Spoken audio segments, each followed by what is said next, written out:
Hello, and thank you for tuning into this week's Mayor's Update. As always, we have a lot of important information to share with you here this week, so please feel free to share this video with your friends, family, relatives, and anyone else who you think might find this information helpful over the course of the coming week. I want to start off by saying a very special thank you to Seaman Paper Company and the Keep Gardner Beautiful Foundation for the work that they did at their Earth Day litter cleanup at the Jackson Playground location and up and down Cross Street. There were 6 one-ton dump trucks loads worth of trash that were picked up that day off of our streets, thanks to their efforts. So I really can't thank them enough for the work that they've done. We had about 22 employees from Seaman Paper Company there. Then you had their spouses, their children, and the volunteers from the Keep Gardner Beautiful Foundation, their founder, Diane LeBlanc, our conservation agent, Sophie Doro, and their dedicated volunteer, Jonathan Cornyn. There's a lot to give back to in this community, and they really, take that and run with it. And I really can't thank them enough for the amount of work that they did in, the cold, rainy morning that they had that day and everything else. That really made a big difference there. So thank you very much. And I also want to say a special thank you to everyone who came out that evening and went to the flashback dance that the Centennial Committee put on over in Perry Auditorium. When I tell you I walked into the auditorium and was blown away by the number of people there, that's an understatement and a half.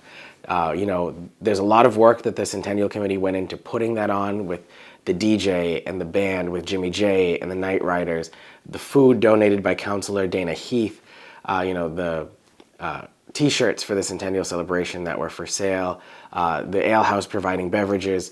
It was a big effort, but to have over 400 people there in attendance really just made it all worth it. So I want to thank the Centennial Committee for the work that they did in putting this on. Thank all of our volunteers who helped with that event, and thank everyone who came to the event too.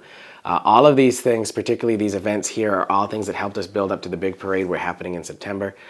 So I really can't say thank you enough, and it was just great to see Perry Auditorium filled with life in that way again. And we'll see, maybe these will happen a little more coming around the corner because of the success that this one has here, but stay tuned for that, and I'm sure we'll have some information for you at a later date. The Gardner Elementary School Student Council 4th grade students came to visit us here at Gardner City Hall and tour the building this past week. Every year, they get a tour of the building and then have a chance to really ask some questions about things that are going on here in City Hall, about how the city works, when was Gardner founded, how was the process of passing an ordinance or a law made here in the city, all of those things. It's great to see civics as active in our schools. A couple of weeks ago, we had the Holy Family students with their Student Government Week, and now to have the Gardner Elementary School students here with this program, it really is something that I'm proud that we can continue to teach people how their local government works here at the local level. The Massachusetts Mayors Association had their monthly meeting this past week in the city of Fitchburg. For those of you who may be unaware, what that means is every month all of the mayors in the Commonwealth get together in a different city around the Commonwealth where we can share ideas with each other on what projects we're working on, what ideas we had, and really learn from the mistakes of other people so we don't have to recreate those here, but also get ideas that we hadn't thought of. This week, our guest speaker at this event was Secretary Yvonne Howe, Governor Healy's new Secretary of Economic Development, as well as Ashley Stolba, the Undersecretary of Economic Strategies. It was great to be able to share what's going on with Gardner on that platform and then work with the new secretary and see if she'll be able to come out to Gardner at some point soon to really show off a lot of the work that we've got going on in the downtown and around Gardner right now. There really hasn't been this level of economic activity happening in Gardner with all the buildings being redone and purchased in the downtown, the businesses that have come in. I'm really proud of the work that we've been able to do, and we're getting noticed both on a national and the state level because of it. So thank you to everyone who's been involved in helping us get to that point, because it truly has been a team effort. Just a reminder that yard waste pickup days for May will take place between May 2nd and May 5th. This will happen on the same day as your regular trash pickup. So if you have yard waste that you are looking to get rid of, next week is your time to put that out on your regular trash day. So make sure that you are taking advantage of that if you can. Again, the day that you put your trash out, that's the day you put your yard waste out. We always have people who call and seem to be confused about that one. We want to make sure that's as clear as possible. This Saturday at Pulaski Park at the dog park will be the Purple Paws Walk event. This is being done in conjunction with the Gardner Community Action Team, our health department, the Gardner Domestic Violence Task Force, and the Voices of Truth. This is a fundraiser/event to help raise awareness and funds for victims of domestic violence who may not be leaving the situations they're in because they're worried about what's going to happen to their pets. If they leave, is the pet then going to be the one who's abused? But if you leave and that pet is your only source of comfort, how do you leave with that pet if you can't get an apartment that allows pets at the location, if you don't know where to go, and things of that nature? So this is a resource fair on top of the fun event that it is. We'll be announcing the annual Mayor of the Dog Park competition that's there. I don't even know it myself yet at this point, so congratulations to whomever it is. We'll mention that in next week's update. But this really is an important event, and the message behind the event is just as important too. We want to make sure people realize that their community is behind them, and if you are in a dangerous situation, no matter what it is, we want to make sure you have the resources and knowledge available to know what to do if you are ever in those situations, and that you can get out of the situations no matter how difficult it is too.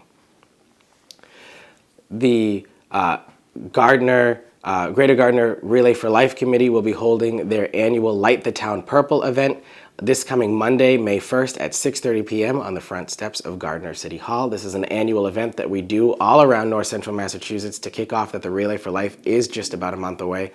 So if you are in the area, this again is another one of those times that we show that we come together as a community and we're there for each other as a community. So thank you very much to everyone from the Relay for Life Planning Committee for putting this event on year after year. I'd like to wish a special congratulations to Gardner resident Dolores Munoz, who was recently announced by Governor Healy to be a new appointee to the member of the Judicial Nominating Committee for the Commonwealth. This is a committee of about 20 people who review all applications of anyone applying to be a judge in Massachusetts for consideration of a governor's appointee to any of the judge positions in Massachusetts, from the district courts, the municipal court, Superior Court, the Supreme Judicial Court, anything like that. Any judgeship that the governor appoints, this committee vets those candidates first. So it's great to be able to see a Gardner resident have such an important role now in the state's government. So congratulations, Dolores. We're all rooting for you, and we're very proud of you and proud to be one of your neighbors here in Gardner. Congresswoman Trahan will be visiting the city of Gardner on May 8th to take a tour of the downtown and talk to a couple of our business owners who received some of the funding and the grants that we gave out during the pandemic, some of the sign improvement grants that we've been giving out, and the facade improvement grants that we gave out as well. There is still about $30,000 left in the sign grant for any business across the city. If you're interested in getting a new sign for your business, all you have to do is have a commercial property, and the city will cover up to $2,500 of grant funding we receive from the federal government in the purchase and install of your business's sign. That way we can help, spur a lot more economic development that way. And thank you to our federal partners like Congresswoman Trahan for giving us that grant funding to be able to give out to the businesses in this way. Higher Ground Ministries will be holding their annual National Day of Prayer event at 12 p.m. on Thursday, May 4th.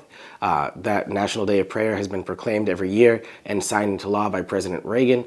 So it's an actual national holiday that happens every year. And again, that'll be at Monument Park at noon on May 4th will be the official ceremony with the different churches in the city, with Higher Ground Ministries taking point on that. As a reminder, there is a tree hearing on May 8th at 10 a.m. in the Mayor's Conference Room here at Gardner City Hall. Whenever a tree needs to be removed or trimmed and it's in a certain distance of the right-of-way of the road, we have to have a hearing per Massachusetts general law in order to be able to do that. So that's any time that trees are growing over the road too much, the tree is diseased and needs to be taken off. National Grid has cited the tree as a danger risk for the wires that are in the area. So that's why we cut down trees. If we don't have to cut down a tree, we won't do it. We want to make sure that if there's a reason to cut the tree down, that's what we're doing. The 3 trees in Monument Park have Dutch ash disease and are dying or dead already. So there's a safety concern there if those fall, so that's why those are on the list. And then the trees over on Eaton Street, before we come in and pave that this year, we want to make sure that we're really getting to the root cause of the problem as to why the road constantly deteriorates as quickly as it does. And the main reason that our engineers have told us is that the network of roots under the road, as they shift the soil underneath, causes the road's structural foundation to decrease. And then you add the fact that the water from rain, snow, ice, sleet can't evaporate as quickly either, because the canopy over the road doesn't allow the road to dry out as sufficiently as it should. So that's why those trees on Eaton Street are up for either trimming or removal, and not all of them are removal. So if you want to attend that hearing, again, Monday, May 8th at 10 a.m. in the Mayor's Conference Room. The Chair City Conceptual Arts Festival, this is our first one of these, will take place on Saturday, May 6th from 11 a.m. to 4 p.m.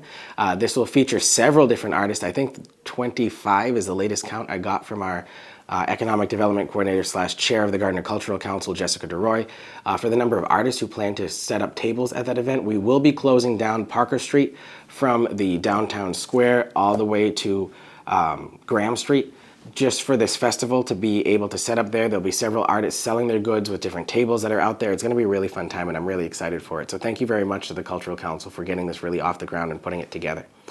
Lastly, just a couple of things to say. I want to wish Colin Smith from my office a happy 30th birthday. You'll be seeing him around in a couple of different events, and I know he's done a couple of these updates here.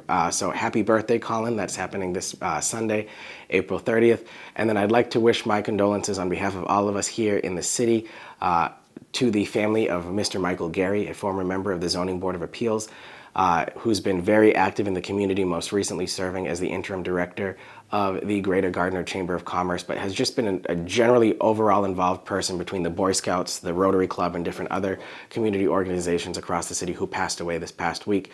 Our thoughts and prayers of all of us here at City Hall are with the Gary family at this time as well. However, that concludes this week's update. As always, if you have any questions on anything that's going on, you can always feel free to contact us at any time, and I look forward to speaking with you again next week. Thank you very much, and have a great day.